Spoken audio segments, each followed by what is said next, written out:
Hoje nós vamos estudar Hebreus, capítulo 12, e eu tenho o desejo de encerrar todo o capítulo hoje, o capítulo 12 de Hebreus, e acredito que pode ser possível fazer isso em uma live só, tá? Se for necessário, a gente abre uma segunda live e vamos continuar estudando até o término do capítulo, mas acho que dá para concluir hoje numa live só. Então vamos lá? Bom, Hebreus capítulo 12 começa com a palavra portanto. Oi Ricardo, Deus te abençoe, querido, seja bem-vindo. E se começa com a palavra portanto, então está se referindo ao final do capítulo 11, né? Então, o capítulo 11 termina falando que os hebreus, aqueles heróis da fé, tal de Hebreu, é cunhado do Amilcar. Querido, seja bem-vindo, prazer receber você, viu? Melhor ainda sendo cunhado do irmão Amilcar aí. Jair, Deus te abençoe, seja bem-vindo. Então, se Hebreus 12 começa com a palavra portanto, é porque o capítulo está conectado ao capítulo anterior, capítulo 11. E o capítulo 11 está terminando nos contando que aqueles irmãos chamados aí no livro, por quem na verdade compilou a Bíblia, e foi dividindo em temas, em capítulos e versículos, Então a palavra coloca um título lá que não existe no texto canônico, obviamente, no texto original, mas está escrito lá Galeria dos Heróis da Fé. Exemplos bíblicos de fé do Antigo Testamento, são títulos que aparecem ali. Então, esse texto de Hebreus 11 está falando esses irmãos que foram para nós exemplos de fé para serem seguidos.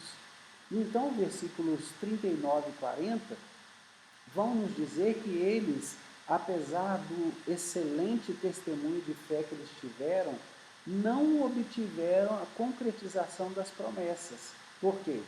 Porque Deus tinha provido coisa superior a nosso respeito, de tal maneira que eles, sem nós, não fossem aperfeiçoados, não fossem completos. Lembrando da palavra teleios que aparece aqui outra vez, Então, o capítulo 11 falando sobre isso se encerra, e aí começa o capítulo 12 já com a palavra portanto, Então, conectando o capítulo 11 ao 12, se bem que é uma carta só e não havia originalmente divisão de capítulos e versículos, Então, portanto, também nós, e quando ele fala nós, quero te lembrar que é um hebreu morando em Israel, provavelmente, escrevendo aos hebreus que estavam espalhados nas nações.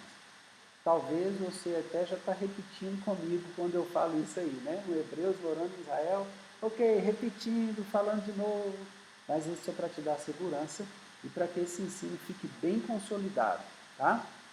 Então, nós também, visto que temos a rodear-nos tão grande nuvem de testemunhas, desembaraçando-nos de todo o peso e do pecado que tenazmente nos assedia, corramos com perseverança a carreira que nos está proposta, olhando firmemente para o autor e consumador da fé, Jesus, o qual, em troca da alegria que lhe estava proposta, suportou a cruz, não fazendo caso da ignomínia, e está sentado à destra do trono de Deus. Considerai, pois, atentamente aquele que suportou tamanha oposição dos pecadores contra si mesmo, para que não vos fatigueis desmaiando em vossa alma. Veja bem, está aqui tudo muito simples, muito claro, Nós vamos conversar um pouco aqui. Primeira coisa que ele fala é que nós estamos rodeados de uma grande nuvem de testemunhas. E, às vezes, quando olhamos para esse texto, podemos ter a impressão equivocada de pensar que essa grande nuvem de testemunhas está aí para nos intimidar, para dizer, olha a minha fé, hein? Você não pode ter uma fé menor que a minha, não. Pelo contrário, eu consigo compreender isso de outra forma. Essa grande nuvem de testemunhas que está aqui, está, na verdade, nos encorajando. Eu não sei se você já ouviu aquela história dos patos em voo, né? Quando eles têm um grupo em voo, eles voam com a formação em V, né? Então vai o primeiro pato lá na frente, e aí o segundo um pouco à direita e um pouco à esquerda, os dois segundos ali. Aí depois vem mais dois, um pouco mais à direita e à esquerda, e assim vão abrindo até formar um V. E os patos que estão voando atrás do primeiro pato, estão voando cada um no vácuo do pato que está à sua frente. Isso permite que eles batam asas sem se cansarem tanto como o primeiro pato. Mas enquanto eles estão voando, eles também estão grunhindo, emitindo aquele som característico, como que encorajando aquele primeiro pato, dizendo, vá firme, vá em frente, você vai conseguir. Mas quando ele se cansa, então ele se desloca do primeiro para o último lugar. Então aquele que está imediatamente atrás assume o lugar dele, e assim uns vão descansando os outros. Então quando eu olho para essa nuvem de testemunhas, Sheila, Mari, Deus te abençoe, seja bem-vinda. Pastora Bárbara, obrigado pela sua presença aqui conosco, Deus te abençoe, seja bem-vinda. Então quando eu olho para essa grande nuvem de testemunhos, é essa a impressão que eu tenho. É que estes irmãos, né, se eles pudessem falar conosco alguma coisa, né, eles talvez estivessem nos encorajando e dizendo, vai em frente, você vai conseguir, mantenha os seus olhos no autor e consumador da fé, você vai chegar lá na frente.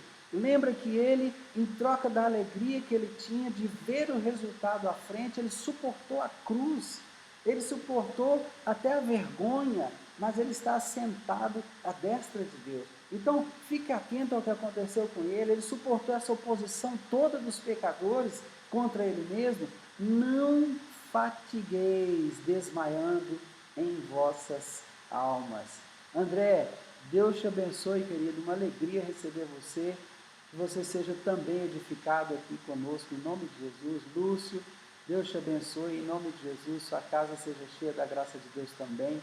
E que a palavra de Deus seja hoje um instrumento de edificação do seu corpo. Amém? Glória a Deus. Então, veja, é assim que eu percebo, como se essa nuvem de testemunhas, podendo falar, nos encorajassem a continuarmos a nossa carreira. Nós sabemos pela própria palavra de Deus, não precisamos ir atrás de nenhuma outra informação ou de buscas teológicas, nada disso. A própria palavra de Deus nos garante que cabe ao homem morrer uma única vez, vindo depois disso o juízo. Então nós não nos comunicamos com quem já morreu.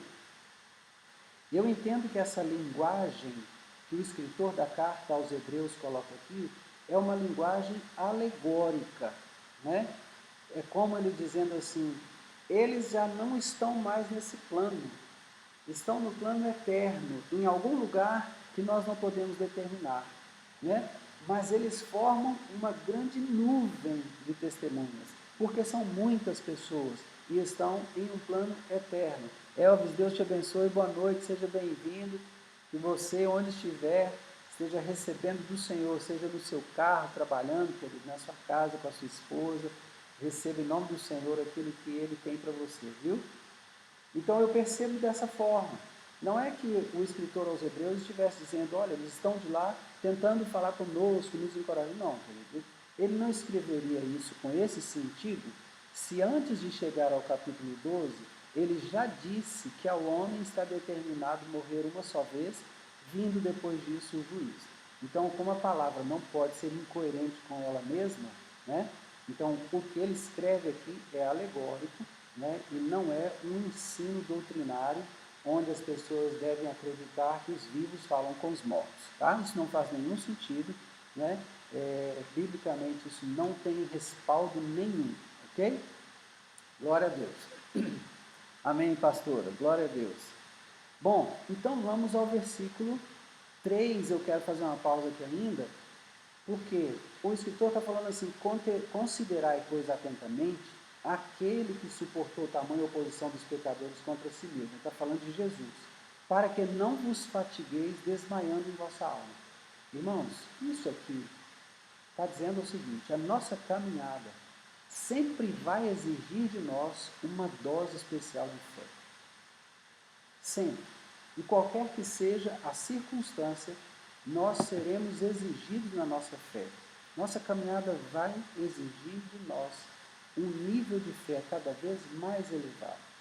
Olha, se você, vamos colocar assim, que nós estivéssemos galgando degraus de uma escada. Para pisar o primeiro degrau e subir o primeiro degrau, você precisa de um nível de fé.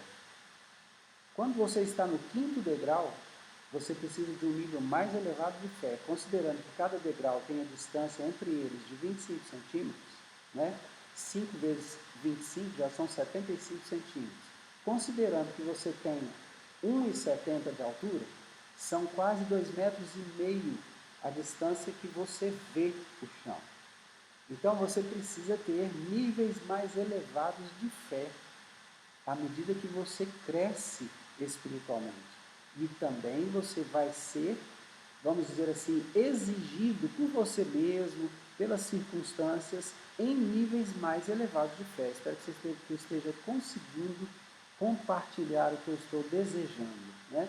Então, o que ele está dizendo é, olha o que Jesus suportou, para que você não fique cansado de lutar, a ponto de desmaiar, de a sua alma afrouxar, acabar as forças.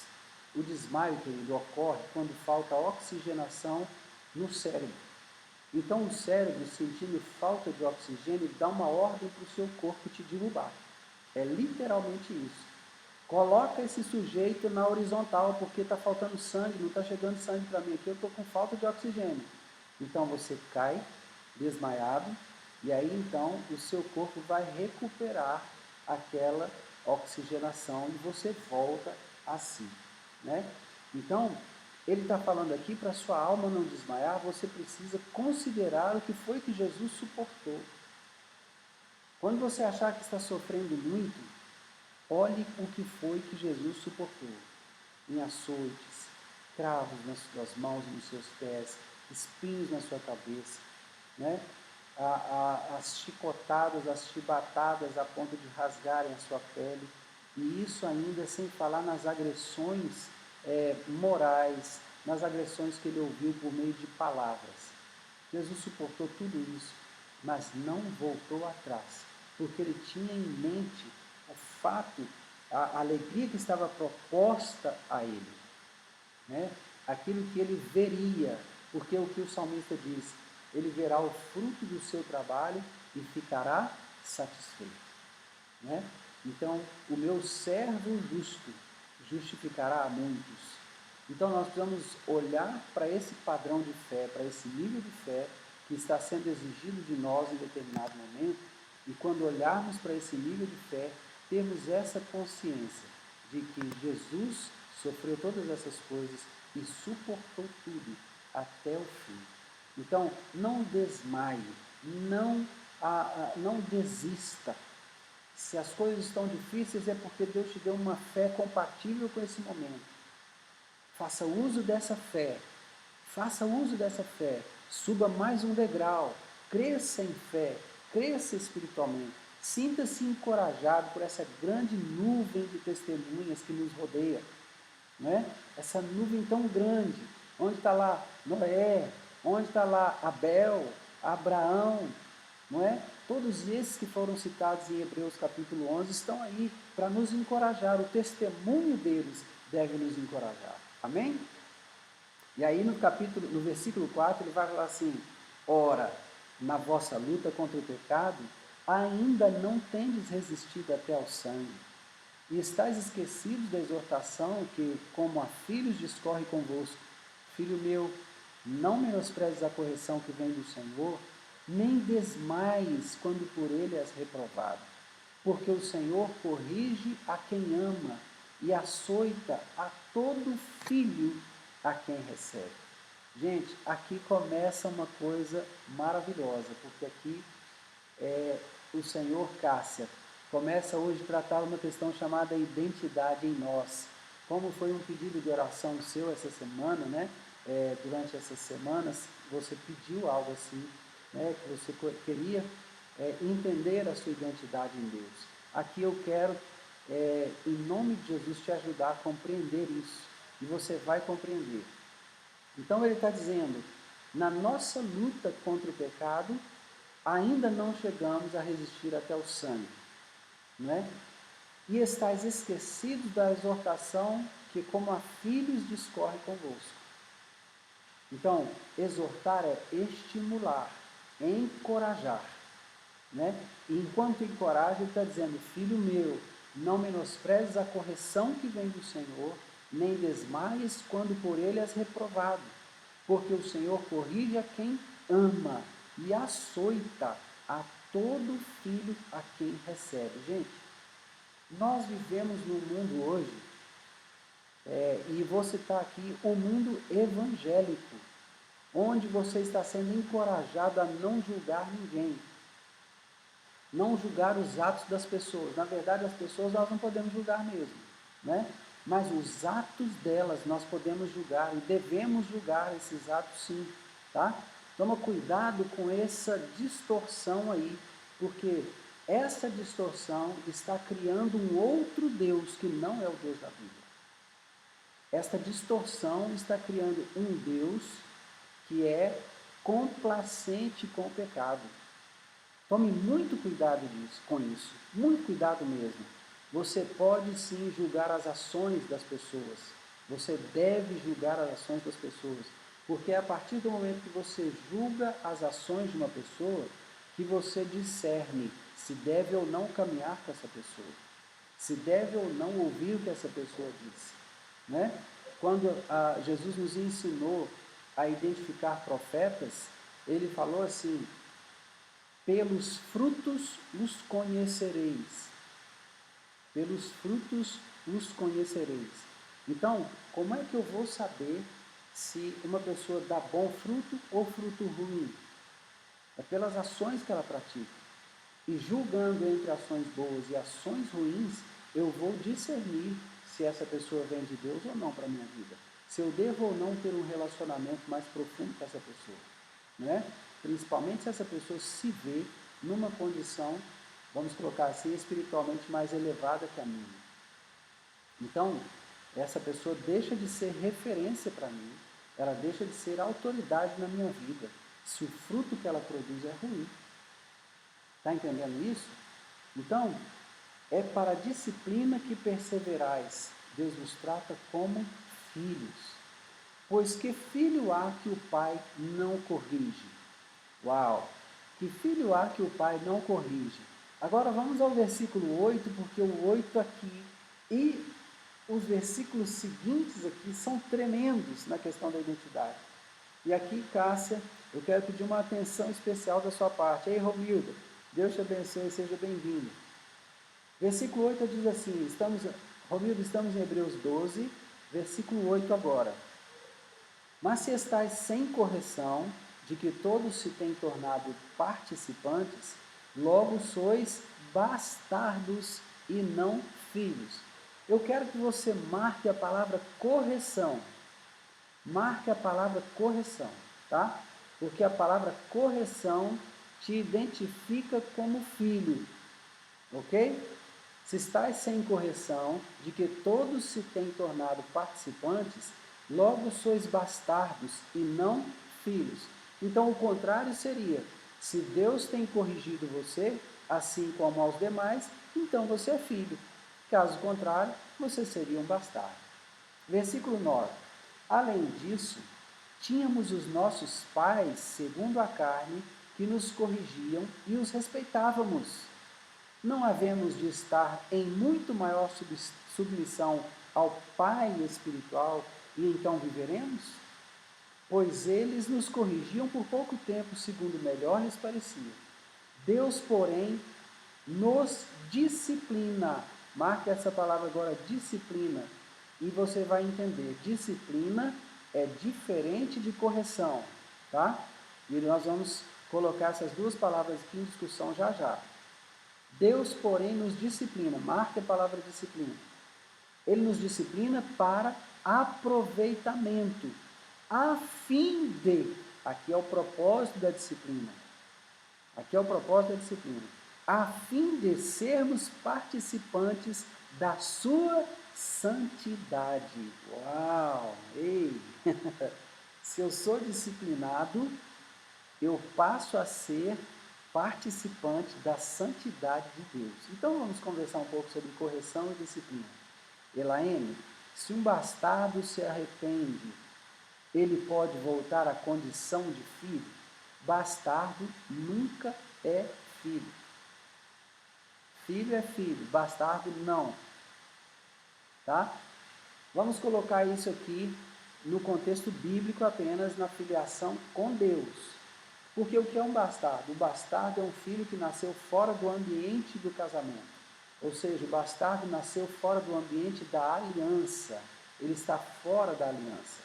Mas, se essa mesma pessoa se torna participante da aliança, ela não é bastardo, ela é filho. Tá? Então, o filho é aquele que está dentro da aliança. E nós estamos falando, voltando a dizer, dentro do contexto da filiação com Deus.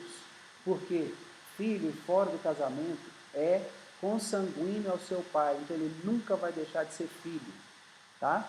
No caso da aliança com Deus, o homem só se torna filho quando ele passa pela experiência do reconhecimento de Jesus como Filho de Deus. E ele recebe a Jesus como Senhor e Salvador da sua vida. Então ele se torna, nesse momento, Filho de Deus. E ele nunca mais vai ser bastardo. Tá bom? Isnar, seja bem-vindo, boa noite, obrigado por estar conosco. Estamos estudando Hebreus, capítulo 12. Nesse momento estamos entre os versículos 8 e 10. Tá?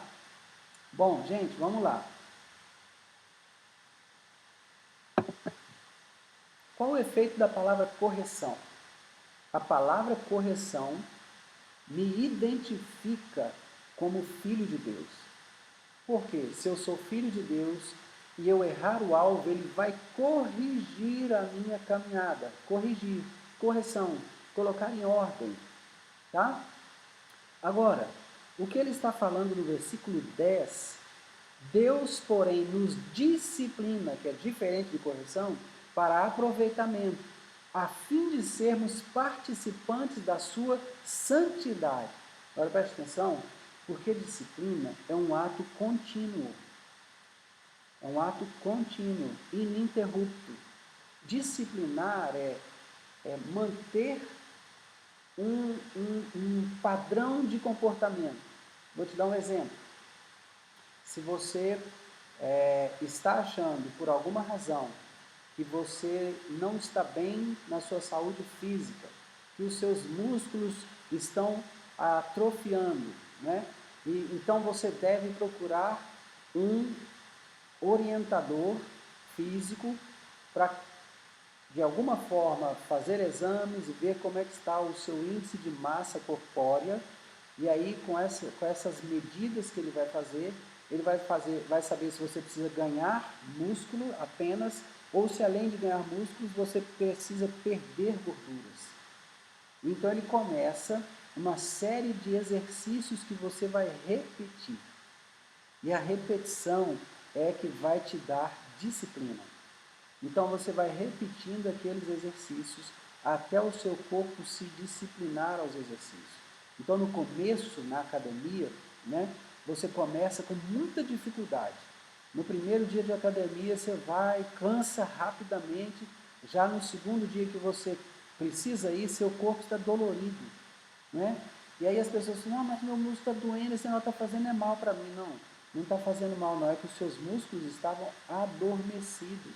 E agora eles acordaram, eles foram despertados.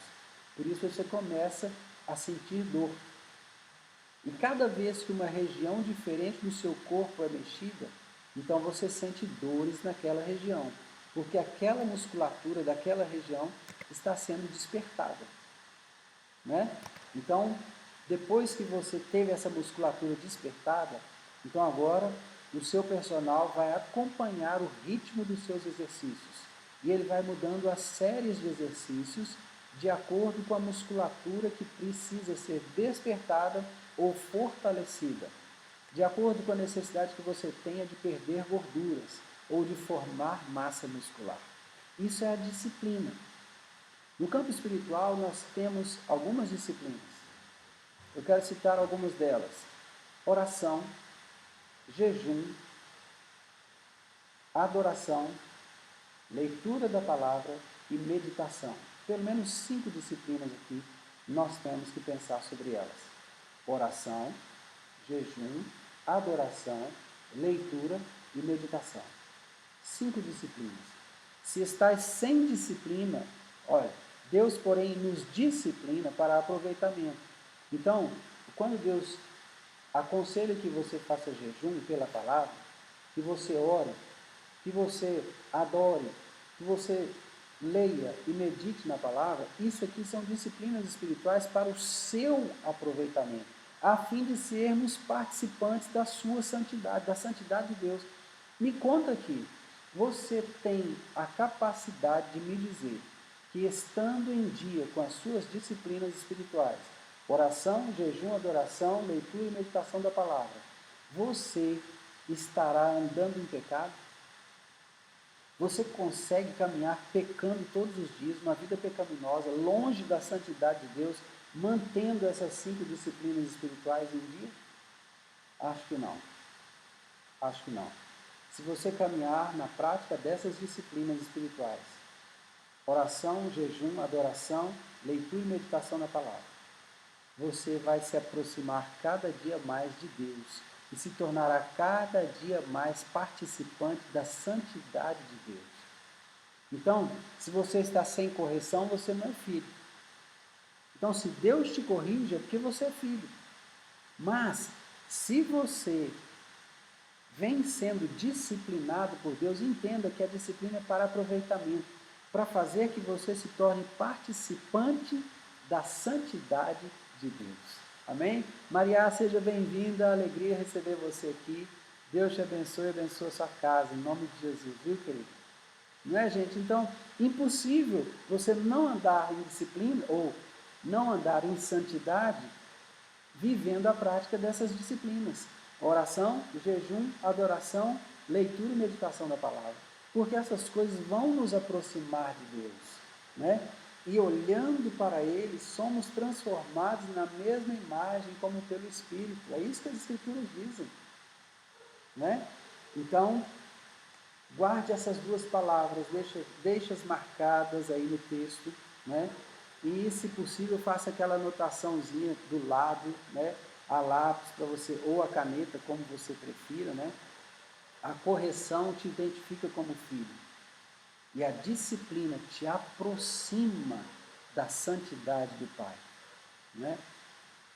Aí você vai entender quando você lê sede santos porque eu sou santo, né? Ou seja, mantenha uma disciplina que te aproxime de mim. É como Deus estivesse falando isso, como se Deus estivesse falando isso. Mantenha uma disciplina espiritual que te aproxime de mim. Amém? Versículo 11. Toda disciplina com efeito, no momento, não parece ser motivo de alegria, mas de tristeza.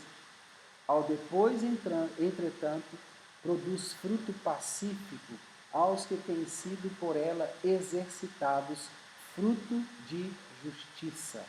Por isso, restabelecei as mãos descaídas e os joelhos trôpegos, e fazei caminhos retos para os pés, para que não se extravie o que é manco, antes seja curado. Tremendo, tremendo, né? Então, se alguém virar para você e falar assim, vamos fazer um jejum nesse final de semana, vamos jejuar pelo governo do Brasil. O presidente do Brasil tem sido impedido de governar. Precisamos jejuar por ele. Aí você fala assim, meu Deus, logo esse final de semana eu estava com um planejamento aqui de comer uma feijoada no sábado, um churrasco no domingo, com bastante sorvete de sobremesa. Aí alguém vem me convidar para jejuar logo esse final de semana, não é? Ô glória, né, Jana? Que final de semana, hein? Então parece na hora que a coisa não é boa. Mas então você vai ofertar esse jejum ao Senhor, e jejum é sempre acompanhado de oração, de adoração, de leitura, de meditação na palavra. Você vai acabar exercendo as 5 disciplinas, não vai ter jeito, não é? E aí então, quando você começa esse exercício, começa novamente a se disciplinar, Você vai se chegando para o Senhor, vai se achegando a Ele, vai se aproximando dEle. Quando chega no domingo, você está assim, nas nuvens, tão pleno da presença de Deus, né? Tão cheio da graça de Deus, que você vai comer porque seu corpo precisa. Você sabe que seu corpo precisa, mas você não quer deixar aquela presença. Você não quer deixar aquele ambiente espiritual tão poderoso da presença de Deus, né? Então, ele está encorajando o povo lá, irmãos. Lembra? Um israelita escrevendo a partir de Israel para outros israelitas fora de Israel, espalhados nas nações. Então, restabelecei as mãos descaídas e os joelhos trôpegos. Ele não está acusando os irmãos. Ele não está dizendo a eles que eles não são filhos. Ele está dizendo, se você está sem correção, você é bastardo, não filho. Mas ele não está dizendo quem está ou não está nessa condição, né?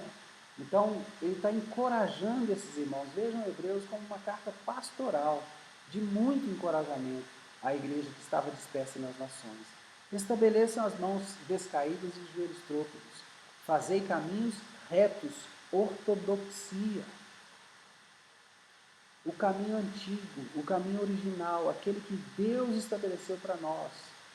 Caminhos retos para os pés, para que não se extravie o que é manco, antes seja curado. Pode ser que tenha alguém caminhando com você, do seu lado, anda com o desejo de servir a Deus, mas está manco, está mancando. Aquela história do crente Raimundo, né? Um pé na igreja e outro no mundo, está mancando. Está mancando. Ao invés de mancar, restabeleça, faça caminhos retos para os pés, para que não se extravie o que é manco. Antes, seja curado. Amém, querido? Então eu preciso encorajar o meu irmão. Olha, vamos andar nesse caminho aqui. Se você andar aqui, você não vai adoecer. Você não vai se extraviar. Você vai ser curado dessa dificuldade que você tem na caminhada. Amém? Quando eu estou encaminhando o meu irmão de volta, estou trazendo o meu irmão de volta para o caminho, eu estou me comportando como crente maduro. Crente maduro é este que é capaz de trazer o irmão que está se desviando para o caminho reto outra vez. Tá? Então, tenha esse cuidado. Você está vendo alguém que está se desviando? Corre atrás. Abraça. Cuida. Encoraja. Sabe? Reencaminha. Amém? Brenda, Deus te abençoe, querida. Seja bem-vinda. Sua casa seja cheia da graça de Deus nessa noite, em nome de Jesus. Amém?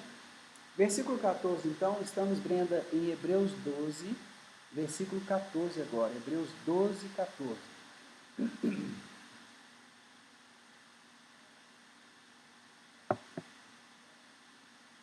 O que vai dizer o texto, então? Segui a paz com todos e a santificação, sem a qual ninguém verá o Senhor, atentando diligentemente, porque ninguém seja faltoso, separando-se da graça de Deus. Nem haja alguma raiz de amargura que brotando vos perturbe, e por meio dela muitos sejam contaminados. Nem haja algum impuro ou profano, como foi Esaú, o qual por um repasto vendeu o seu direito à primogenitura. Olha, segui a paz com todos. Todos. Andar em paz com todos. Mas não só andar em paz, não só seguir a paz, mas também a santificação. Veja bem, irmãos, quando ele fala da santificação, essa santificação é esse processo disciplinar ao qual Deus nos insere à medida que caminhamos com Cristo. Deus vai nos inserir nesse processo de santificação. E quando Ele nos insere nesse processo de santificação, então nós vamos participando da santidade dele. De que forma? Pela oração, jejum, adoração, leitura e meditação na palavra. Somos feitos participantes da santidade dele. E à medida que somos feitos participantes da santidade dele, agora vamos seguindo nessa caminhada, nessa postura, nesse caminho. Seguir a paz com todos e a santificação, sem a qual ninguém verá o Senhor. Deixa eu ler aqui que o irmão Amilcar está colocando para nós, porque o texto pode subir daqui a pouco.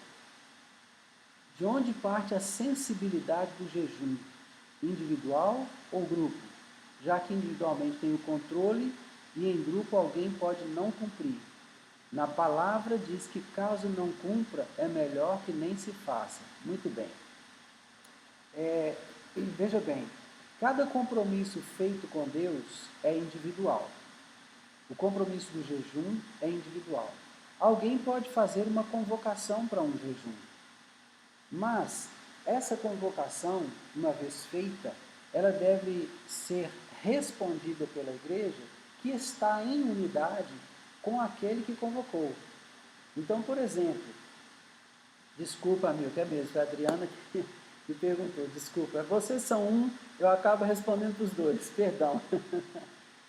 Então, Adriana, veja, se foi, por exemplo, a sua liderança que convocou o jejum, se você tem alguma dificuldade de cumprir o jejum, seja pelo tempo proposto, seja pelo motivo proposto, você tem um benefício.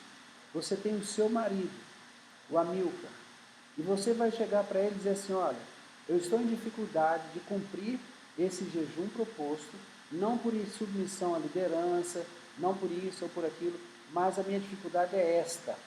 Então você e o Amilcar podem conversar e, pela palavra de Deus, o seu marido te libera do jejum. E você não precisa cumprir aquele jejum, mesmo estando em aliança ou submissa a uma liderança e em concordância com essa liderança. Mas, por exemplo, você pode estar numa fase da sua vida que você não está bem. Então, jejuar naquela fase pode não te fazer bem. Então, de acordo com a conversa que você tiver com seu esposo, ele te libera do jejum e você não peca por isso, né? A sensibilidade do jejum, de onde parte? Ela parte de mim individualmente. Na verdade, ela é plantada em mim pelo Espírito de Deus. É sempre o Espírito de Deus quem nos chama para a comunhão. É sempre Ele quem nos chama para a aproximação do Pai, né? Se alguém propõe fazer um jejum em grupo, por exemplo, o pastor da sua igreja propõe para a igreja toda fazer um jejum. Se você pode fazer, faça. Mas se você não pode fazer, a sua primeira liderança é o seu marido. Então, ele te libera do jejum e você não peca por não fazer. Sem nenhum peso, sem nenhum constrangimento. E se for meu marido, pastor, e se ele não tiver em condições de fazer? Ele pode simplesmente se apresentar à liderança e dizer, pastor, amo o senhor, estou com o senhor em tudo, o senhor sabe disso, nós caminhamos junto a esse tempo todo, mas eu estou sem condições de fazer o jejum da forma como foi proposto. Eu gostaria de propor uma outra forma de jejum. Tudo bem? O senhor aceita que eu trabalhe dessa forma? Não, amigo, tudo bem. Faça o jejum conforme você propuser no seu coração. É importante nós estarmos juntos no mesmo propósito. Ok? Então, se não houver unidade de propósito, a coisa é diferente. Porque aí a Bíblia diz, andarão dois juntos se não houver acordo? Né? Então, se não há unidade de propósito, quando o jejum é uma proposta feita por uma liderança e não há unidade de propósito, então não andarão dois juntos, porque não há acordo. Ok? Espero ter respondido. Se ficar dúvida, pode perguntar e eu gostaria de deixar claro, tá? Amém. Então, seguir a paz com todos e a santificação. E o processo de santificação está aqui atrás, né? É a disciplina, sem a qual ninguém verá o Senhor. Atentando diligentemente, porque ninguém seja faltoso, separando-se da graça de Deus, nem haja alguma raiz de amargura que brotando vos perturbe, e por meio dela muitos sejam contaminados. Nem haja algum impuro ou profano, como foi Esaú, o qual por um repasto vendeu o seu direito de primogenitura. Então, veja aqui que nós temos que ter ainda o cuidado, né, de não sermos faltosos na disciplina. Porque o texto está me dizendo o seguinte, que se eu sou faltoso na disciplina, eu não alcanço a santificação. Se eu não alcanço a santificação, eu vou me separando da graça de Deus. Complexo isso. E ele ainda vai complementando, dizendo, nem haja alguma raiz de amargura que brotando vos perturbe, e por meio dela muitos sejam contaminados. Gente, a coisa mais difícil que existe para mim é ficar do lado de uma pessoa amarga. Eu não sei se isso é só para mim, ou se é para a maioria das pessoas, ou se é para todas as pessoas. Mas ficar perto de uma pessoa amarga é muito ruim. Tudo que você conversa com aquela pessoa, ela tem uma resposta ruim. Ela tem um parecer ruim sobre aquele tema. Né? É horrível isso. Né? Então, nós não devemos deixar nenhuma raiz de amargura. Pronto, já não devia nem formar raiz no nosso coração. A amargura nem deve formar raiz no nosso coração. Você ficou chateado com alguma coisa, resolva rápido. Né? Envolve outra pessoa, procure essa pessoa. Resolva essa tristeza com ela. Em nome de Jesus, não deixe isso formar raiz, porque formou raiz, raiz vai dar origem a uma árvore. E aí, brotou, vai perturbar as pessoas ao redor e pode contaminar muitas pessoas. Juliana, boa noite, Deus te abençoe. Estamos estudando Hebreus capítulo 12 e agora estamos chegando no versículo 16, tá bom? Hebreus 12, 16, vamos chegando agora. Então, temos que ter cuidado com isso, né? Se você está amargurado, essa sua amargura vai contaminar as pessoas que estão próximas. Né? Imagine num tempo como esse que nós estamos vivendo agora. Né? Exatamente, pastora Cássia. A amargura destila sabor amargo, é isso mesmo. Né? Lembra da Noemi, quando ela estava voltando de Moabe para Belém? Né? Ela mudou o nome dela, não me chame mais Noemi, mas me chame Mara, porque eu estou amargurada. Mara significa amargo, amargura. Né? Então, isso perturba quem está perto. É difícil conviver com uma pessoa assim. Eu, pelas pessoas que estão aqui reunidas hoje à noite, eu sei que provavelmente ninguém conhece a pastora Cássia. A pastora Cássia é o símbolo da alegria para mim. Todas as vezes que eu me encontrei com a pastora Cássia, eu a encontrei sorrindo. E geralmente com um sorriso largo no rosto, né? Aquela risada gostosa, descontraída. Geralmente assim, a pastora Cássia tem essa característica.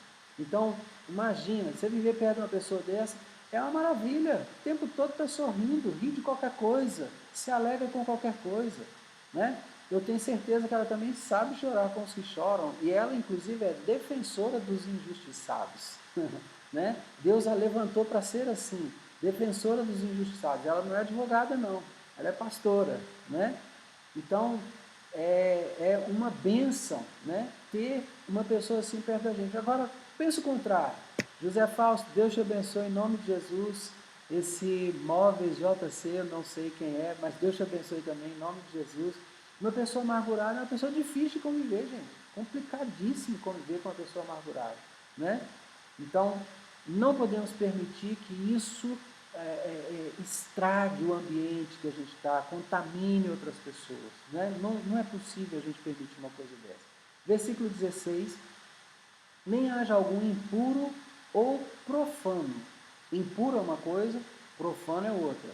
Esaú profanou a primogenitura quando ele a trocou por um prato de lentilhas. Né? Então, ele tornou profano uma coisa que é santa. A primogenitura é algo santo, é um presente, é um dom de Deus. E ele profanou a primogenitura. Né? Então, ele está dizendo, não haja algum impuro ou profano, como foi Esaú, qual por um repasto vendeu o seu direito à primogenitura. Pois sabeis também que posteriormente, querendo herdar a bênção, foi rejeitado, pois não achou lugar de arrependimento, embora com lágrimas o tivesse buscado. Irmãos, muitas pessoas chamam Jacó de enganador por causa disso aqui. O nome Jacó na verdade é Yaakov. Yaakov é aquele que vê o calcanhar, porque foi exatamente como Jacó nasceu. Ele nasceu apegado, agarrado ao calcanhar de Esaú. Estava ali com a mão presa no calcanhar de Esaú, né? Então, é por isso que ele recebeu esse nome, Jacó. Os nomes hebreus, eles têm um fundamento, não é, eu pensei em dar esse nome para o meu filho. Não, a pessoa não pensou em dar esse nome ao filho, né? Essa pessoa, na verdade, ela deu o nome ao filho porque algo que está relacionado àquela palavra tem contexto com o filho. José Fausto está nos Estados Unidos, que bênção, glória a Deus, obrigado, viu, querido, por nos acompanhar, tenho uma alegria de saber disso, viu? Irmã Maria, seja bem-vinda essa noite, em nome de Jesus. Então, Jacó foi chamado de enganador por isso aqui. Não, ele fez um negócio, irmãos. Ele fez um negócio. Ele comprou a primogenitura. Se eu negociar com você, eu tenho um carro, e eu quero vender o meu carro, e o meu carro custa R$32.000, e você se interessou pelo meu carro, eu falo assim, não, eu estou precisando vender meu carro, eu estou querendo vender meu carro, mas eu vou vender meu carro acima do valor de mercado, porque o meu carro é muito bem conservado, eu sou o segundo proprietário, eu sei como eu cuido do meu carro, você não vai achar outro carro igual ao meu, então eu vou vender o meu carro por 36 mil.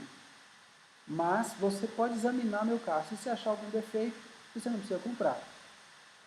Então eu estou negociando com você. Você sabe que o valor de mercado do carro é 32, eu estou vendendo por 36. Mas você gostou do carro, examinou o carro, não encontrou defeitos, levou o carro e foi embora. Depois que você comprou o carro, negociação feita, você já transferiu o carro para o seu nome, então agora não há mais como desfazer isso, mas você se encontra com um amigo seu que é um negociante de carros. E ele vê o carro, carro bonito, quanto você pagou? Paguei 36 mil. Você está louco pagar 36 mil nesse carro? O valor de mercado dele é 32? Como é que você faz uma coisa dessa? Aí você vai dizer que eu sou enganador? Está certo o seu juízo? Eu propus um preço, você concordou. Houve uma negociação e houve acordo na negociação. Então agora eu não me chamo de enganador, né? Se houve acordo, não há engano. Você tinha a opção de não comprar meu carro, você comprou assim, porque nós concordamos que o preço seria esse. Boa noite, Aninha, Deus te abençoe, prazer ter você conosco, viu, querido? Entende? Então o que Jacó e Esaú fizeram foi isso, eles negociaram. Esaú estava cansado, vindo do campo e com fome. Jacó estava ali cozinhando as lentilhas. Ele falou assim, me dá esse prato de lentilhas. Não, eu te vendo. Te dá ou não dou não, mas eu te vendo. O que é que você quer? Eu quero a sua primogenitura, direito à primogenitura. De que me vale essa primogenitura? Estou morrendo de fome. Pediu o prato de lentilhas e aceitou o preço que o Jacó pediu. Então não chame Jacó de enganador por causa desse fato em particular. Entende? O nome dele não significa enganador, mas aquele que vê o calcanhar. Né? Então precisamos ter esse cuidado, né, na interpretação da palavra, porque a gente corre risco de estar falando, emitindo juízo de valor que na verdade não cabe em determinadas situações. Ok? Então, ele depois se arrependeu, né? Aí sim houve um engano. A mãe e o Jacó enganaram Isaac. Né? E aí fala assim, não, vai lá, pega o novilho, a ovelha, né, que está lá reservada, eu vou matá-la e tal, e planejou tudo e enganaram Isaac. Ali sim houve engano. Ali o Jacó enganou o pai dele. Ele inclusive foi questionado pelo pai, mas é mesmo, Esaú está aí? Sou eu, pai, sou eu, seu filho Esaú. Irmãos, nós estamos com um problema de novo. Falta 1 minuto para essa live encerrar. Então, eu vou abrir novamente a live, porque ainda faltam alguns versículos. O capítulo vai até o versículo 29, nós estamos chegando agora no 18, né? Paramos no 17. Então, vou encerrar essa live, vou deixar compartilhado no Stories e vou recomeçar uma próxima live, tá certo? E aí assim a gente consegue dar sequência até o final do capítulo 12 de Hebreus, tá bem? Então, já já eu começo de novo. É só o tempo de desconectar, encerrar essa aqui, salvar no Stories e aí eu já recomeço a live, tá bem? Só um minutinho, até daqui a pouquinho, só um minuto. Eu vou continuar.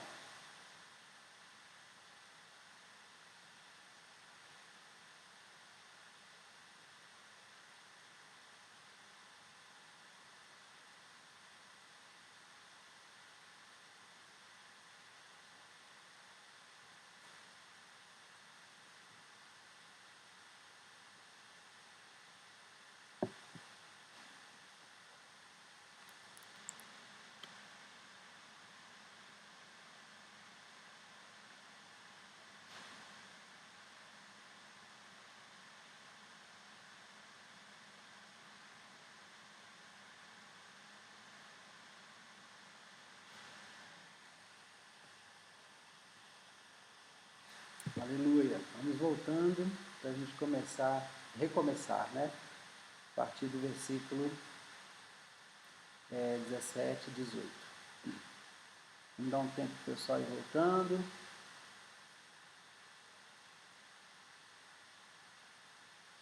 Glória a Deus, Jair, Maria, Elaine, Cássia, Brenda, Rita.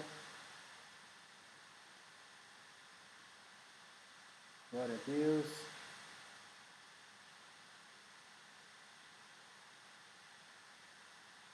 Amém, Ricardo, Maria Lúcia. Naná, seja bem-vindo, Naná, Deus abençoe. Joana está de volta, Jair.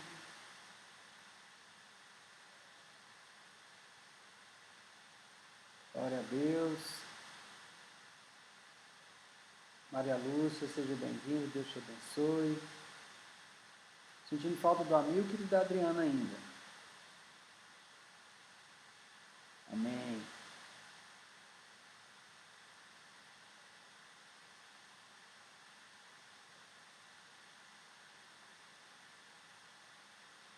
Aleluia. Então vamos lá? Versículo 17. Eu acredito que pode ser que o Amilcar entrou junto com outra pessoa aí. Zé Fausto voltou, glória a Deus. Lúcio voltou. Amém. Falta a Amilcar e a Adriana, que eu estou sentindo falta aqui. A Joana entrou, vi que o Jair entrou, a Joana entrou também.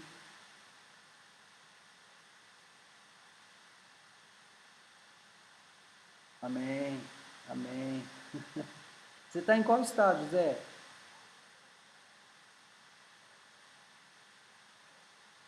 Amém, Amilcar. Achei que você não estava aqui. Amém, Adriana. Ok, glória a Deus.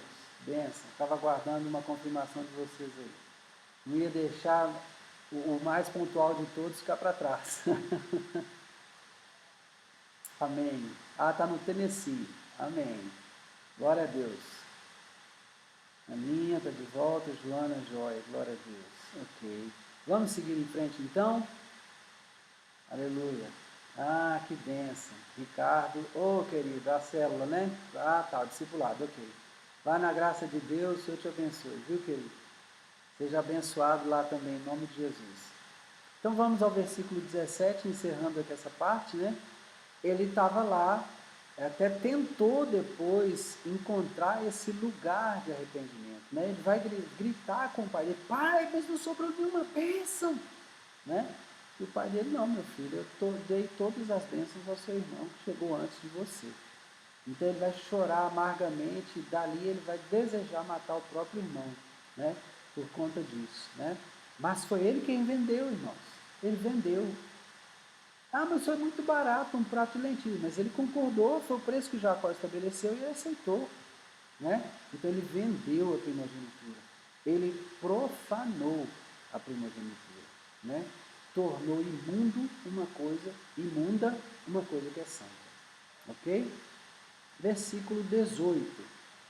Ora, não tendes chegado ao fogo palpável e ardente, e à escuridão, e às trevas, e à tempestade, e ao clangor da trombeta, e ao som de palavras tais, que quantos o ouviram suplicaram que não se lhes falasse mais, pois já não suportavam o que lhes era ordenado. Até um animal, se tocar o monte, será apedrejado. A que ele está se referindo? Ele está se referindo ao dia que Deus entregou, ou falou, proferiu pela primeira vez, os 10 edictos no Monte Sinai. Eu não sei se você já teve cuidado de examinar o Êxodo, né, com cautela, palavra a palavra, né?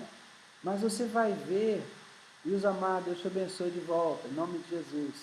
Você vai ver lá que Deus está falando com o povo, está aí, seja bem-vindo, em nome de Jesus.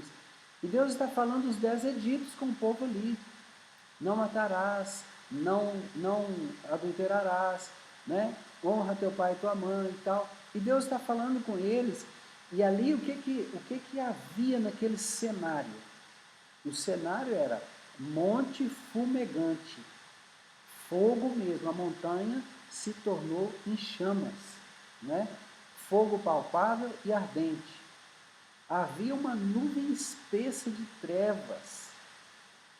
Eles ouviram trovões, ouviram o clangor da buzina ou da trombeta. Cassinha, que bom que você voltou. Bom estar conosco. Eles ouviram o clangor, estou no versículo 18, viu, pastor? Eles ouviram o clangor da trombeta, o chofar dos céus tocando, e o som das palavras que Deus proferiu, né?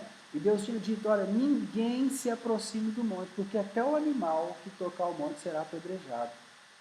Eles não estavam suportando aquilo ali. Então eles vão falar com Moisés, olha, não fale Deus conosco, fale tu, para que não morramos. Esse é o contexto que o escritor aos Hebreus está colocando aqui na carta agora, né? E ele está falando isso aos compatriotas daqueles antepassados que vivenciaram isso aqui junto com Moisés. Ele está trazendo isso à memória. Então é como se ele estivesse dizendo assim, olha, vocês não participaram do momento quando Deus desceu no Sinai, que a montanha se transformou em fogo palpável. Vocês não participaram daquele momento quando as trombetas tocavam cada vez mais alto e o povo se arrepiava todo e ficava lá morrendo de medo, tiveram medo até de morrer. Vocês não passaram por isso. Na verdade, versículo 21 agora, na verdade, de tal modo era horrível o espetáculo, que Moisés disse, sinto-me aterrado e trêmulo. Né? Então até aqui, ele está descrevendo tudo aquilo que aconteceu ali. Silvia, Deus te abençoe, querido, seja bem-vindo em nome de Jesus. Até aqui ele está descrevendo aquele cenário da primeira aliança. E aí ele passa para um outro cenário do versículo 22, olha que maravilhoso. Mas tendes chegado ao monte Sião, e à cidade do Deus vivo, a Jerusalém celestial, e a incontáveis hostes de anjos, e a universal assembleia, e a igreja dos primogênitos arrolados nos céus, e a Deus, o juiz de todos, e aos espíritos dos justos aperfeiçoados, e a Jesus, o mediador da nova aliança, e ao sangue da aspersão, que fala coisas superiores ao que fala o próprio Abel. Uau! Ele está dizendo assim, a aliança que temos agora não é mais aquela do Sinai, que é temporal. Lembre-se do sacerdócio da ordem levítica e do sacerdócio da ordem de Melquisedeque. Um deles, o levítico, é temporal. O outro, de Melquisedeque, é eterno. E ele está agora dizendo, vocês não estão mais naquela aliança, onde as pessoas pediam para morrer, porque a presença de Deus naquela montanha era algo terrível. Mas vocês participam de uma aliança agora, onde o Filho inaugurou um caminho novo e vivo, por meio do qual nós temos acesso ao Pai. Não tem mais que ter aquele medo que havia no passado. O próprio Filho inaugurou um caminho que nos dá acesso ao Pai. Aleluia! Olha o contexto que vocês estão vivendo agora. Vocês estão chegando ao Monte Sião, a cidade do Deus vivo, a Jerusalém celestial. Esse é o nosso destino. Há incontáveis hostes de anjos e a universal assembleia. Preste atenção, não é mais aquele povo só, um povo pequeno, mas todo um contexto de gente que reconheceu que Jesus Cristo é o Filho do Deus vivo.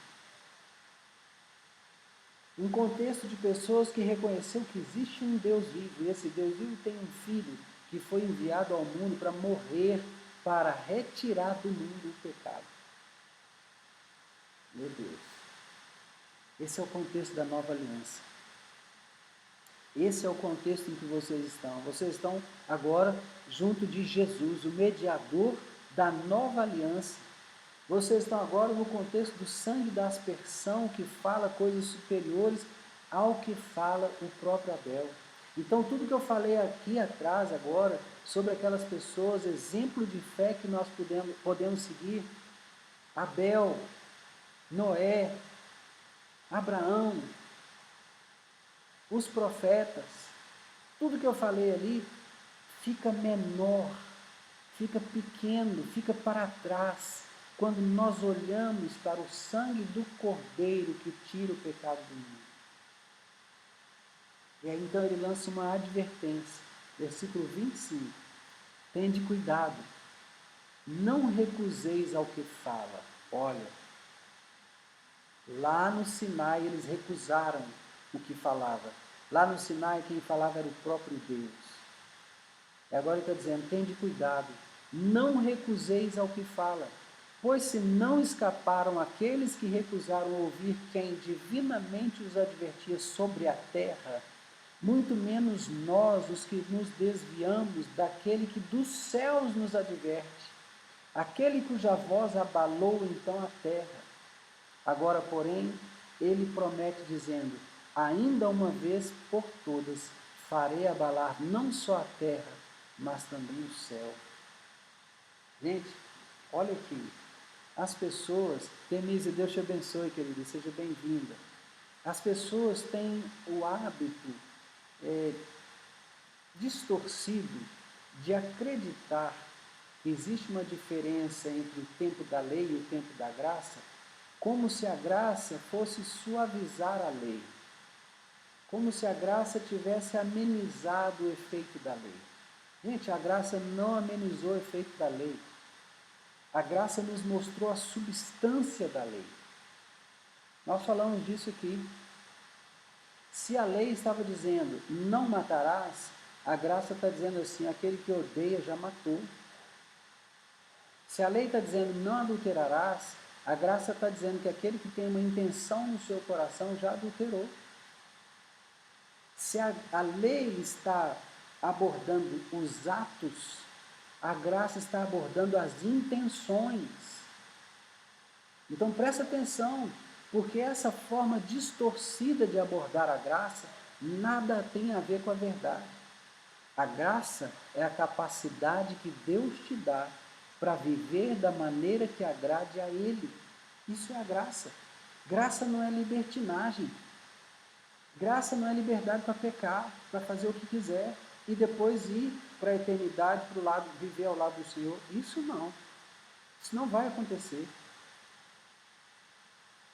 Seguir a paz com todos e a santificação, sem a qual ninguém verá o Senhor. O escritor aos Hebreus está falando aqui. Então, tende cuidado, não recuseis ao que fala. É Deus falando de novo. Então ele está dizendo assim, olha, não façam como aqueles fizeram. Não recusem ao que fala. Nada disso. Eles não escaparam. Aqueles que recusaram ouvir quem divinamente os advertia sobre a terra, né? Eles recusaram ouvir e não escaparam. E você está achando que nós, se nos desviarmos daquele que do céu nos adverte, vamos escapar? Não vamos não, de jeito nenhum. Ele, aquele mesmo que abalou a terra naquele momento, enquanto falava, a terra tremia, né? O Sinai fumegava, havia fumaça, trevas espessas, né? Enquanto ele falava, estava lá esse cenário todo. Esse mesmo Deus agora promete outra coisa. Ele está dizendo assim, olha, ainda uma vez por todas farei abalar não só a terra, mas também o céu. E Jesus disse isso. Se você vê o sermão profético, né, do fim dos tempos, você vai ver isso. Haverá sinais nos céus, na terra. Os céus vão se enrolar como um pano. As estrelas cairão. O sol não dará sua luz, nem a lua. Está lembrando? É disso que o escritor aos Hebreus está falando, né? Ora, essa palavra, ainda uma vez por todas, significa a remoção dessas coisas abaladas, como tinham sido feitas, para que as coisas que não são abaladas permaneçam. Gente, as coisas que podem ser abaladas são as coisas terrenas. Tudo que é terreno pode ser abalado e vai ser. Não vai permanecer. Mas aquelas coisas que não podem ser abaladas vão permanecer. Elívia, Deus te abençoe, seja bem-vinda. Só para te informar, a primeira live já está no Stories, tá? Você pode depois assistir. Nós descobrimos também hoje um aplicativo Engraver, que te ajuda a baixar a live. Você vai ter a live no seu celular, tá bom, querido? Descobrimos hoje, você nos despertou para isso, tá? Quero te agradecer por isso, porque por causa da sua necessidade, nós fizemos a pesquisa e descobrimos, na verdade, minha filha fez essa pesquisa e descobriu esse aplicativo, Engraver, escreve I-N, separa a outra palavra, G-R-A-B-B-E-R, tá? Com esse aplicativo você consegue baixar para o seu celular as lives de hoje, tá? Já fizemos a primeira, estamos na segunda live, ok? Logo que eu terminar, que eu salvar no Stories, você já consegue, aliás no Story, né? Você já consegue baixar para o seu celular, tá bom? As sugestões são sempre bem-vindas, viu, gente? A gente trabalha essas sugestões dentro das nossas possibilidades, nós queremos atender aquilo que for possível a cada um, tá bom? Então, essa terra, como ela existe, deixará de existir, isso já está escrito. E é isso que ele está reafirmando. Ora, essa palavra, ainda uma vez por todas, significa remoção dessas coisas abaladas. Ou seja, aquilo que pode ser abalado não vai só ser abalado, vai ser retirado, vai ser removido. Da maneira como elas existiram, não vão existir mais. Para que as coisas que não são abaladas permaneçam. Então, aqui ele repete de uma forma assim, bem, talvez bem didática, eu poderia dizer assim, aquilo que já foi dito. Haverá novos céus e nova terra. Porque a terra que existe agora vai ser abalada e deixará de existir. Né? Então ele está falando da cidade, da Jerusalém celestial, né? Ele está falando do monte de Deus, da cidade de Deus, né? De incontáveis hostes de anjos. Tudo isso, gente, é revelação das coisas que estão por vir. Tudo isso mostra, revela o eterno, né?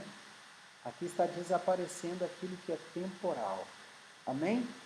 Então, aquilo que é abalado vai deixar de existir, como tinha sido criado antes, para que as coisas que não são abaladas permaneçam. Versículo 28, e já estamos terminando. Por isso o quê? Já que tudo vai desaparecer, já que estamos dentro de um contexto espiritual mais elevado que aquele contexto do Sinai, se bem que aquele contexto era totalmente espiritual, era Deus falando na terra para Moisés, né? Era Deus entregando a Moisés a Torá, né? Então, todos os mandamentos, todas as mitzvot, né, estavam ali e o Moisés vai receber isso. Gente, Moisés não ficou 40 dias e 40 noites no Sinai recebendo 10 mandamentos. Quando ele desce de lá, ele tem toda uma constituição para a nação que está nascendo agora. Aquele país que vai se formar agora, que nós chamamos hoje de Israel, e que Deus chamou Israel, agora está recebendo uma constituição. Uma constituição não se forma de 10 mandamentos, não. Então você vai perceber que essa constituição vai tratar de leis dietéticas. O que você deve e o que você não deve comer. Né? Vai tratar de leis rituais. Como você vai comparecer na presença de Deus. Então, leis cerimoniais. Como é que você sacrifica um animal para oferecê-lo a Deus? Que tipo de exame deve ser feito a esse animal? Né? Leis morais. Quais são as práticas que Deus não vai tolerar? E quais são as práticas que poderão receber perdão, remissão? Tudo isso está nessa Constituição. Moisés não ficou 40 dias e 40 noites para receber as tábuas da lei com 10 mandamentos, não, queridos. Moisés ficou aprendendo a Constituição, depois ele foi escrever essa Constituição. No livro de Êxodo, no livro de Números, no livro de Levítico, você vai perceber isso. E lá em Deuteronômio ele ainda vai falar outra vez todas essas coisas.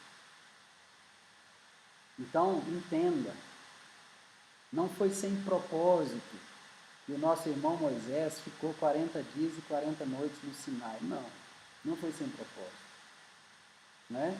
Ele ficou lá aprendendo a legislação que esse país, essa nação que estava começando agora a florescer, né? Deveria seguir, deveria obedecer. Né? Então, agora, dentro desse contexto espiritual tão elevado que a cruz de Cristo nos coloca, nos insere, né? Há um outro momento, uma outra forma de se viver. Então, as coisas antigas serão removidas, as coisas abaláveis serão removidas e outras coisas novas vão chegando. Por isso, recebendo nós um reino inabalável, quer dizer então que aquele primeiro reino, e olha que Deus chamou Israel de nação, reino de sacerdotes, mas esse reino de sacerdotes foi abalado. Então, mudou, lembra do texto que nós lemos? Mudando o sacerdote, muda também a legislação. Então, o primeiro sacerdote, na verdade, nem é o primeiro, porque o primeiro foi a ordem de Melquisedeque, né? Então, o sacerdócio temporal que veio com Moisés e com a lei, o sacerdócio levítico, foi abalado. E o abalo foi grande, irmãos. Os hebreus querem até o dia de hoje que o templo seja reconstruído para que eles voltem a sacrificar. Porque eles não receberam Yeshua como Mashiach, não receberam Jesus como Messias. Então eles estão aguardando o terceiro templo ser reconstruído, e isso está para acontecer daqui a pouco, porque o anticristo vai dar o terceiro templo para eles. E eles vão começar a sacrificar novamente. Mas vai haver uma quebra de aliança, porque o anticristo nada tem a ver com Deus. Então esse pacto vai ser mais um engano. Né? Então, entenda, aquilo tudo ali atrás foi abalado. O sistema legal foi abalado. O sistema cerimonial foi abalado. Porque Jesus vem trazendo a essência daquilo que não se viu na lei. O que Deus queria, de fato, é que as pessoas julgassem as intenções do seu coração. Então, quando Jesus vem, ele mostra isso, ele traz a substância da lei. Porém, nós temos que considerar o seguinte, nós lemos aqui outro dia o texto, né? Quando Israel era menino, lembra? Deixa eu trazer aqui de volta esse texto, só para nós trazermos a nossa memória. Quando Israel era menino, do Egito chamei o meu filho. Quando Israel era menino, eu o amei, e do Egito chamei o meu filho. Você deve se lembrar, nós lemos outro dia esse texto aqui, é Oséias capítulo 11, Oséias 11:1. Quando Israel era menino, eu o amei, e do Egito chamei o meu filho. Né? Você deve se lembrar disso. Então, quando é que Jesus vem? Jesus vem na plenitude dos tempos. E o que significa essa plenitude dos tempos? Quando é que um homem é considerado pleno? Um homem é considerado pleno quando ele está maduro. Maduro. Então Jesus veio num tempo quando Israel estava maduro, deixou de ser criança, não é mais menino. Então Jesus vem, aí o Messias aparece e se apresenta como filho de Deus. Mas apesar da maturidade da nação Israel, a maturidade terrena não foi acompanhada pela maturidade espiritual. Por conta de tantos erros cometidos no passado, eles não conseguiram enxergar o Messias em Jesus. Que coisa tão triste, né? Dani, seja bem-vinda, Deus te abençoe, querido, em nome de Jesus. Que coisa triste. Tão maduros como nação, tão maduros de tantas formas, mas espiritualmente eles estavam cauterizados, porque tiveram tantos problemas com incredulidade e com idolatria, que quando Jesus aparece, simples da forma como ele era, simples, humilde como ele se manifestou, não creram que ele era o Messias. Que coisa. E agora um outro Messias, que não é o verdadeiro, na verdade o anticristo, vai se manifestar e crerão nele. Crerão nele. Porque ele virá e se manifestará em meio a um caos terrível, trará soluções políticas, solucionará questões econômicas. No meio desse caos todo ele vai aparecer, vai se manifestar e os hebreus crerão nele. Porque essa era a expectativa. E aí eu tenho que dizer algumas coisas aqui. E uma coisa muito séria que eu quero dizer a você é que Deus não está nem um pouquinho preocupado com as suas expectativas. Não está. Deus se ocupa das suas necessidades, mas a sua expectativa, querido, não importa. Lamento muito te informar isso se você não sabia. Sabe? Vou citar um exemplo aqui muito básico, e eu gosto desse exemplo. O que é necessário para que um casal se case? No Brasil, é necessário que haja duas testemunhas, que eles não sejam casados, nenhum deles esteja casado no momento de contrair núpcias, ele não pode estar casado, senão é bigamia, e no Brasil ainda, até agora, a bigamia não é permitida, né? Então ele não pode estar casado, a pessoa não pode estar casada, ele precisa de duas testemunhas que se apresentem no ato do casamento civil. Então ele comparece a um cartório diante de um juiz de paz e ele se casa. Então uma pessoa que cumpre esse protocolo, ela está casada perante a lei, ela é legalmente casada, tá? Aí o comércio inventou um bocado de coisa que são acessórias e que criam nas moças expectativas as mais absurdas, vamos dizer assim. Vou colocar absurdas aqui. Porque o que se é capaz de gastar numa cerimônia de casamento hoje são números estratosféricos. Você pode gastar um valor que você vai levar um tempo grande para recuperar. Né? Então, na verdade, o que é que importa? O que é que importa? Do ponto de vista legal, apenas que você tenha duas testemunhas, compareça diante de um juiz de paz, cumpridos os protocolos, pronto, está casado.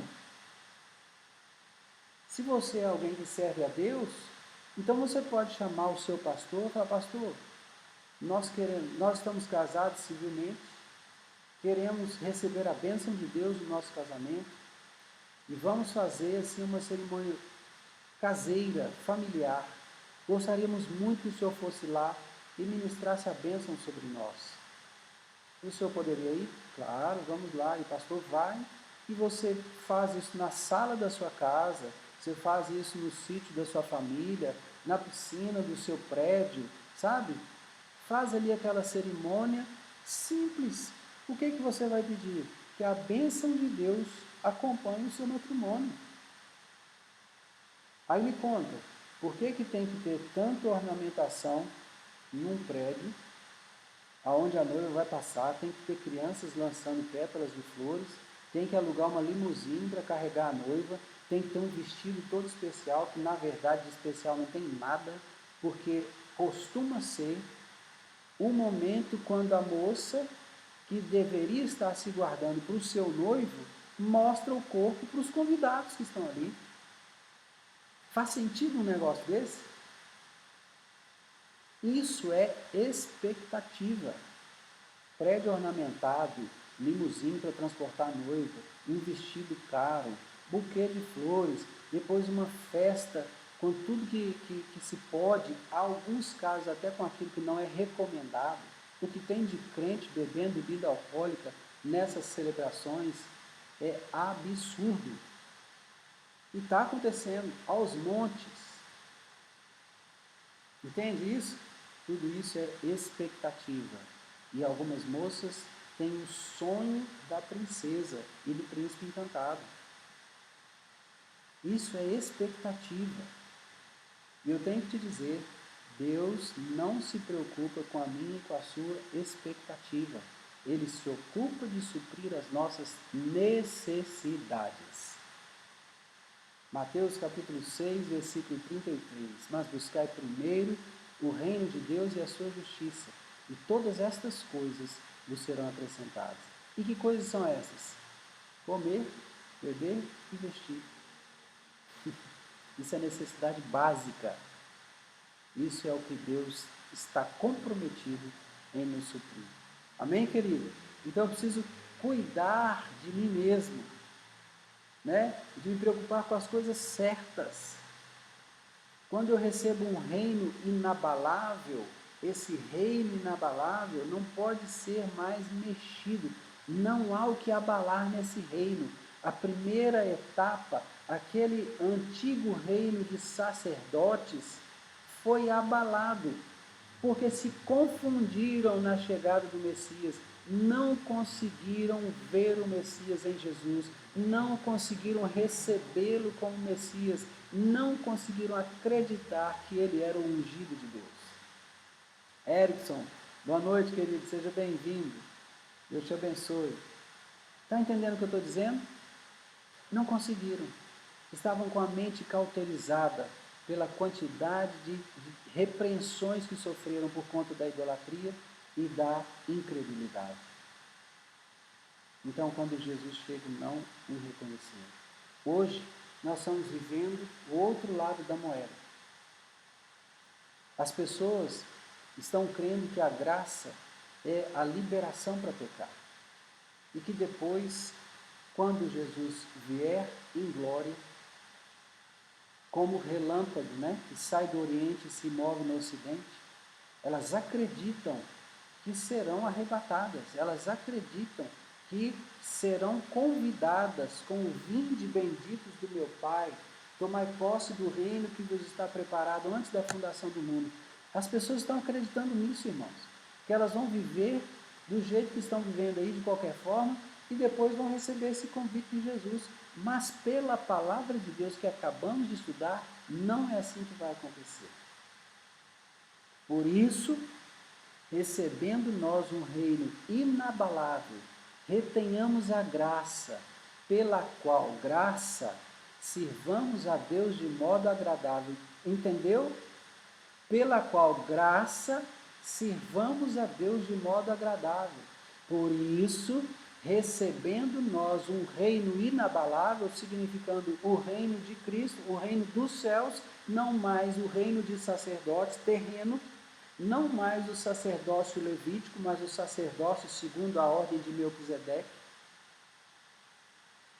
não mais o temporal, mas o eterno, recebendo nós um reino inabalável, eterno, retenhamos a graça, pela qual sirvamos a Deus de modo agradável. A graça é o poder que Deus nos dá para servi-lo de modo agradável, com reverência e santo temor, porque o nosso Deus é fogo consumidor. Aleluia. Então, amados, Hebreus é uma carta maravilhosa, escrita por um judeu aos seus compatriotas espalhados nas nações, para que eles não se esquecessem de quem é Jesus. Exatamente, amigo.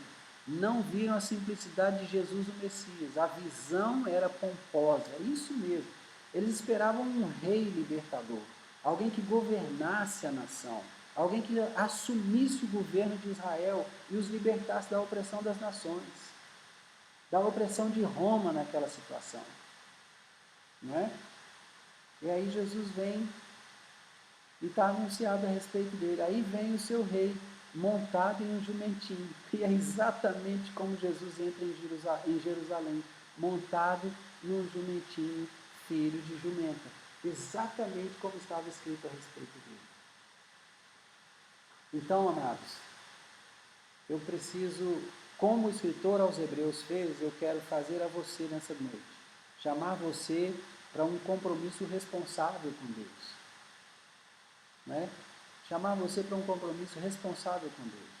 Se você não quiser viver assim, de modo, servir a Deus de modo agradável, com reverência e santo temor, não divulgue a ninguém que você é discípulo de Cristo.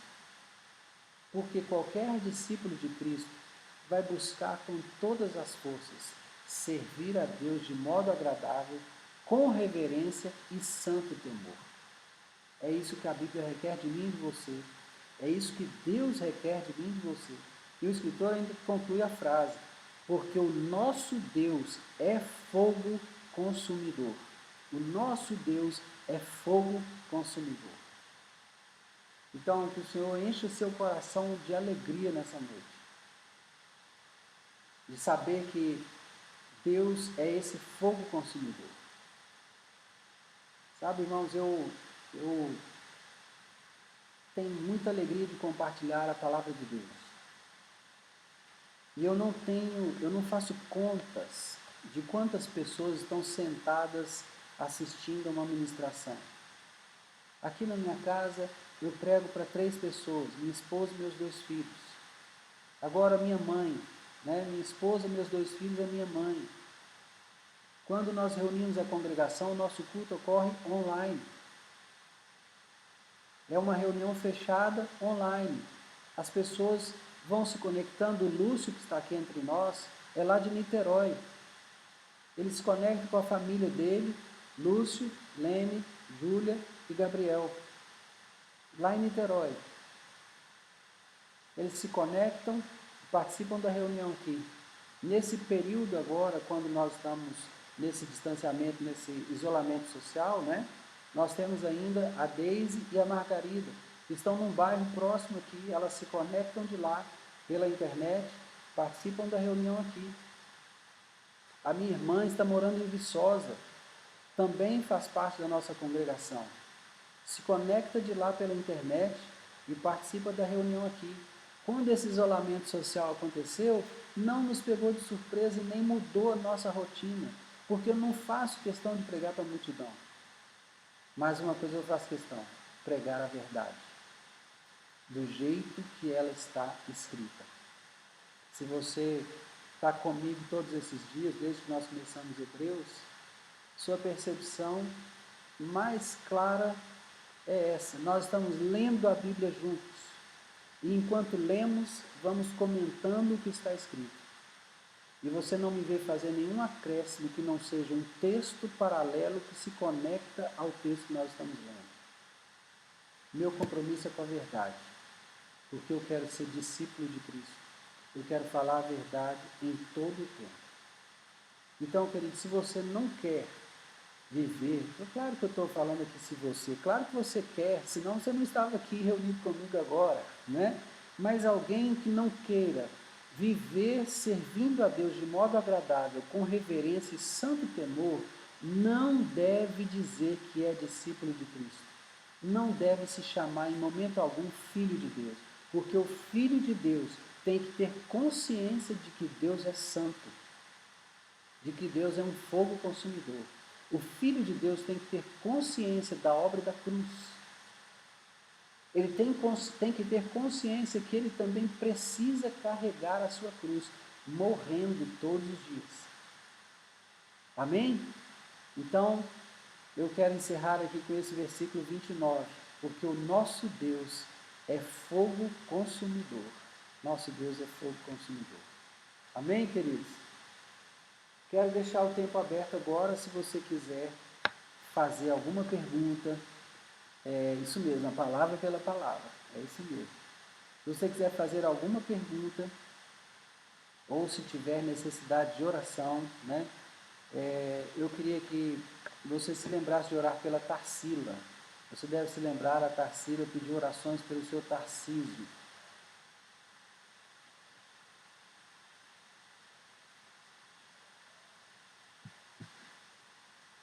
A Tarsila pediu orações pelo senhor Tarcísio, né? O senhor Tarcísio faleceu exatamente no dia do aniversário dela. E hoje o corpo dele foi cremado, né? Então, o Senhor precisa vir em socorro da Tarsila e a igreja reunida em oração que vai trazer desconforto ao coração dela. Glória a Deus, Rita, glória a Deus. Olha o testemunho da Rita. Acredita que a empresa, uma imobiliária, fechou a venda de um apartamento hoje e um aluguel? Obrigado pela oração. Deus é bom e fiel. Amém. Louvamos a Deus junto com você, Rita. O Senhor é bom e fiel em todo o tempo. Louvado seja Deus por essa venda e por esse aluguel fechados. Glória a Deus. Bendito seja Deus. Glória a Deus. Amém, Amilcar. Vamos orar pela saúde de familiares do Amilcar, né? Ele tem essa necessidade, vamos colocar diante de Deus. Claro que eu acredito, né, Rita? Claro que eu acredito. Glória a Deus. Bendito seja o Senhor. Mais alguém tem necessidade de oração?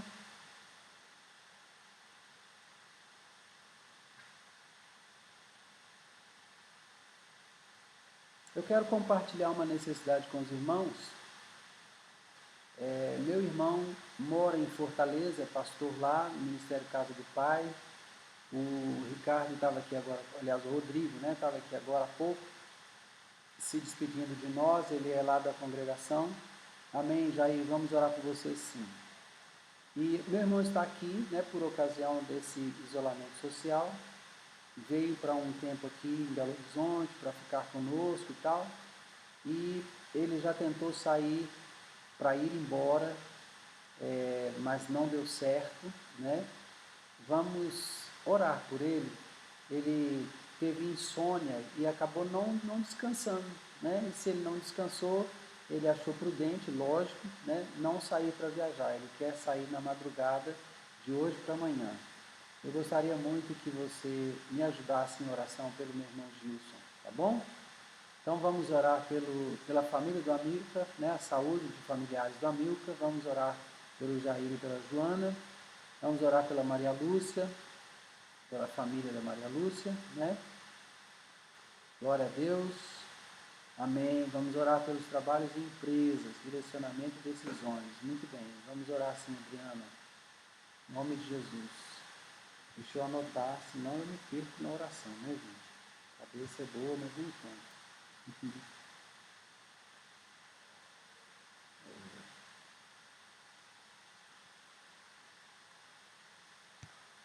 Então vamos lá.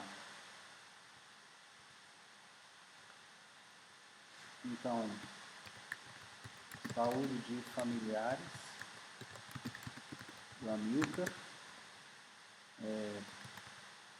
Joana e Jair. Família foi a Maria Lúcia. Pela família da Maria Lúcia.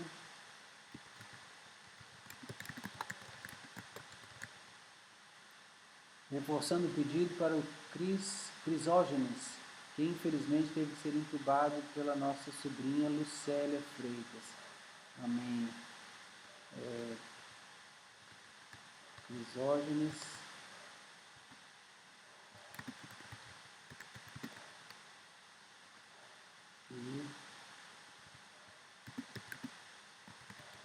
Lucélia. Lucélia Freitas. Então, gente, veja se eu estou esquecendo de alguém aí, tá? Me ajude, por favor. Saúde dos familiares do Amilcar, nesse caso é o Crisógenes e a Lucélia Freitas, né? A Joana e o Jair pedem oração por eles. A família da Maria Lúcia e também a Adriana pediu para orar pelas empresas, né? É verdade, a Tarsila. Adriana, trabalhos e empresas. Empresas e trabalho.